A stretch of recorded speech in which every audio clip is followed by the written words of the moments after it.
Assalamu alaikum dear students. Here is Kumail Haider and welcome to the octahedron chemistry classes.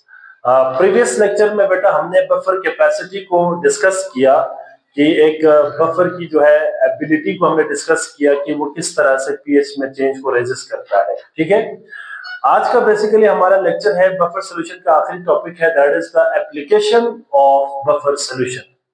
Buffer solutions की जो application है वो हमने discuss करनी है। आपकी बुक के अंदर 4-5 एप्लीकेशंस गिवन है, हमने वो सारे एप्लीकेशंस नहीं करना बेटा, हमने सिर्फ एक ही एप्लीकेशन करनी है और वो है buffer solution in blood plasma.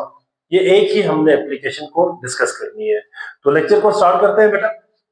Applications of buffer solution, मैंने यहाँ पे बेसिकली नोट्स को जो थ्योरेटिकल पॉइंट्स है उनको सारा मैंने यहाँ पे मेंशन कर दिया है। ठीक है, बस बाकी एक्सप्लेनेशन और इक्वेशंस की यहाँ पे जो फॉर्मेशन है उनको हम यहाँ पे अंडरस्टैंड करते हैं। ठीक है,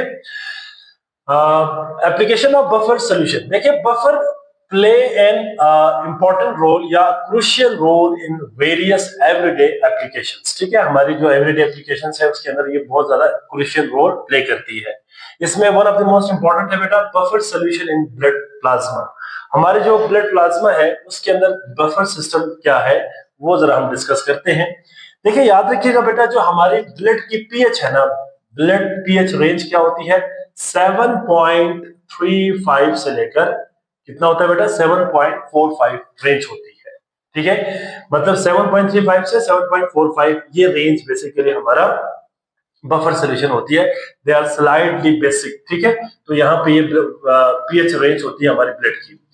if the pH value higher then 7.8, अगर ये 7.8 से हायर हो जाए, ज्यादा ये बेसिक हो जाए, या लोअर देन 6.8, अगर ये बेसिक से एसिडिक रीजन में आ जाए 6.8 तक, then it can lead to death. ठीक है, इससे हम क्या हो सकते हैं बेटा, इंसान डेथ भी हो सकती है अगर ये बफर सॉल्यूशन या जो हमारा ब्लड की जो पीएच है वो हायर देन 7.8 हो जाए या फिर लोअर देन 6.8 हो जाए, तो ये कॉज कर सकती है डेथ को।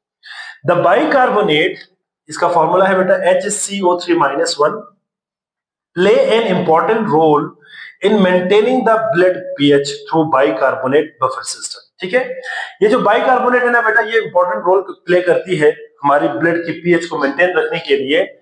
और इसमें बेसिकली क्या होता है, बाइकार्बोनेट बफर सिस्टम होता है। ये अभी हम डिटेल में देखेंगे क्या होता है। Bicarbonate buffer solution is basically a reversible reaction of carbon dioxide and bicarbonate ions in the blood. हमारे ब्लड के अंदर ये जो बाइकार्बोनेट बफर सिस्टम जो है ना बेटा, ये बेसिकली क्या होता है, रिवर्सिबल रिएक्शन होता है किसका, कार्बन डाइऑक्साइड, देखिए यहाँ पे CO2, और किसका बेटा यहाँ पे बाइकार्बोनेट का। तो हम यहाँ पे कह सकते हैं कि पहले क्या होगा, कार्बन डाइऑक्साइड वाटर के साथ रिएक्ट करती है and they will reversibly convert into bicarbonate ions and hydrogen ions, इसमें कन्वर्ट होता है। अच्छा, ये जो रिएक्शन है बेसिकली जो हमने यहाँ पे लिखा हुआ मेन रिएक्शन, ये रिएक्शन बेसिकली 2 स्टेप्स के अंदर टेक्स प्लेस होता है। ठीक है, इसमें पहला स्टेप है step number 1, that is known as formation of carbonic acid. देखिए कार्बोनिक एसिड वीक एसिड होता है बेसिकली। ठीक है, इसकी फॉर्मेशन कैसे होगा, अभी हमने कहा कि they are formed by the reaction of carbon dioxide in water. ठीक है, अगर कार्बन डाइऑक्साइड और वाटर रिवर्सिबली रिएक्ट करें तो क्या बनाता है बेटा, कार्बोनिक एसिड बनाता है। ठीक है, इसमें बेसिकली कार्बोनिक एसिड ऐसा होता है बेटा, ये कार्बन है, ठीक है, इसके साथ कितने हाइड्रोजन है बेटा, 1 ऑक्सीजन, सॉरी 1 2 और 3, 3 ऑक्सीजन है बेटा, और 2 ऑक्सीजन के साथ हाइड्रोजन होंगे इस तरह से। ठीक है, और 1 ऑक्सीजन के साथ डबल बॉन्ड होगा। This is basically carbonic acid, ये कार्बोनिक एसिड है। ठीक है, कार्बोनिक एसिड का ये स्ट्रक्चर है बेसिकली, ये कार्बोनिक एसिड है। ठीक हो गया। अच्छा जी, तो पहले स्टेप के अंदर क्या बनेगा, कार्बोनिक एसिड बनेगा। सेकेंड स्टेप के अंदर यही कार्बोनिक एसिड क्या हो जाएगा, डिकम्पोज हो जाएगा। ये डिकम्पोज होके क्या बनाता है बेटा, they will form bicarbonate ions and hydrogen ion. ठीक है, इसको बोलते हैं बेटा बाइकार्बोनेट आयन, और साथ में क्या बनाएगा, हाइड्रोजन आयंस बना देगा। कार्बोनिक एनहाइड्रेस, ये बेसिकली उस एंजाइम का नाम है जो ये बेसिकली फॉर्मेशन करता है। कार्बोनिक एनहाइड्रेस, ये आपने याद रखनी बेटा एमसीक्यूज के लिए। कार्बोनिक एनहाइड्रेस क्या करता है बेटा, are catalyse for this buffer system, इस सिस्टम को कैटलाइज करने के लिए ये बेसिकली एंजाइम काम करती है। This is basically the enzyme, ये एंजाइम है बेटा, ये क्या करता है, कैटलाइज करता है this buffer system and they are found in the red blood cell, ये हमारी आरबीसी में होता है, रेड ब्लड सेल के अंदर मौजूद होती है। अगला पॉइंट है बेटा carbon dioxide, carbonic acid, bicarbonate and hydrogen levels, hydrogen ion levels are related and any imbalance can affect the pH of the blood.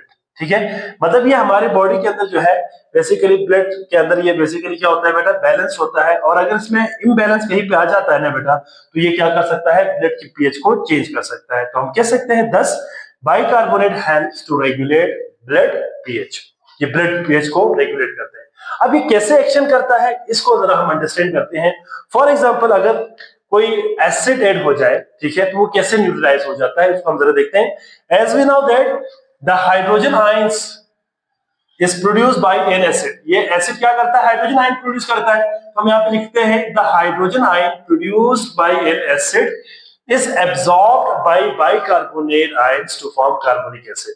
इसमें बेसिकली क्या होता है, मिसाल के तौर पर आपने कोई एसिड ऐड कर दिया, H पॉजिटिव आ गया बेटा, तो ये H पॉजिटिव को एब्जॉर्ब कौन करेगा बेटा, बाइकार्बोनेट आयंस CHCO3-1, ये बाइकार्बोनेट इसको एब्जॉर्ब करेगा या इसके साथ रिएक्ट करके इसको न्यूट्रलाइज कर देती है और क्या बना देगा बेटा, दे विल फॉर्म H2CO3, क्या बना देगा, बाइकार्बोनेट हाइड्रोजन आयन को एब्जॉर्ब करके कार्बोनिक एसिड बनाएगा, कार्बोनिक एसिड बनाएगा। thus this bicarbonate ion neutralise the added acid. ठीक है, जो एसिड हमने ऐड किया है उसको क्या कर दिया, न्यूट्रलाइज कर दिया। और अगर इसके जगह पे कोई बेस ऐड हो जाए, अब आपको पता है बेस क्या करता है बेटा, OH आयन प्रोड्यूस करता है, तो the OH ion produced by a base is neutralised by using hydrogen ions of the deionised carbonic acid. अच्छा इसको जरा समझे, ये बेसिकली इस तरह से होता है कि OH नेगेटिव आयंस, ठीक है, ये क्या करेगा बेटा, कार्बोनिक एसिड H2CO3 के साथ रिएक्ट करती है and they will reversibly form. अच्छा यहाँ पे रिवर्सिबली क्या बनाएगा, मैं इसको थोड़ा सा रफली यहाँ पे करता हूँ बेटा। देखिए होता बेसिकली यूं है कि OH नेगेटिव जो है ना बेटा, ये कार्बोनिक एसिड का मैं ऐसे लिख सकता हूँ बेटा HCO3, ऐसे लिख सकता हूँ ना इसको। तो ये बेसिकली क्या करता है, ये OH आयन बेसिकली इस H के साथ कंबाइन हो जाता है और क्या बनेगा, यहाँ पे ये कंबाइन होके क्या बना देगा बेटा, दे विल फॉर्म वाटर, क्या बना देगा, H2O बना देगा। ठीक है, H2O, और साथ में क्या बनेगा, बाइकार्बोनेट आयंस -1। तो यही रिएक्शन यहाँ पे होगा रिवर्सिबली। तो ये OH यहाँ से H को लेगा बेटा, क्या बना देगा, H2O, और साथ में क्या बनाएगा, HCO3-1। तो यहाँ पे अगेन क्या बनेगा, बाइकार्बोनेट आयन बनेगा। ठीक है, ये डी आयोनाइज्ड या भी आयंस में कन्वर्ट नहीं हुआ, आयोनाइज्ड कार्बोनिक एसिड है, ये कार्बोनिक एसिड है। तो इस तरह से बेटा एडिशन ऑफ बेस और एडिशन ऑफ दी एसिड को न्यूट्रलाइज करता है बाइकार्बोनेट बफर सिस्टम। ठीक है, एक नोट के शक्ल में यहाँ पे पॉइंट लिखा हुआ बेटा, देखिए हमारे रेस्पिरेटरी एंड रीनल सिस्टम में भी ये रोल प्ले करती है in regulating carbon dioxide and bicarbonate levels to maintain blood in a normal range of pH. ठीक है, जो हमारे नॉर्मल रेंज ऑफ पीएच में, ये भी वहां पे भी अपना रोल प्ले करती है, किसमें, एक रेस्पिरेटरी सिस्टम में, ठीक है, रेस्पिरेटरी सिस्टम में, ठीक है, और दूसरा रीनल सिस्टम। ये हमारे कितने सिस्टम होता है, इन दोनों के अंदर भी ये रोल प्ले करती है। तो ये था बेटा application of buffer solution in the blood plasma. ठीक है, इसका एक स्क्रीनशॉट ले ले।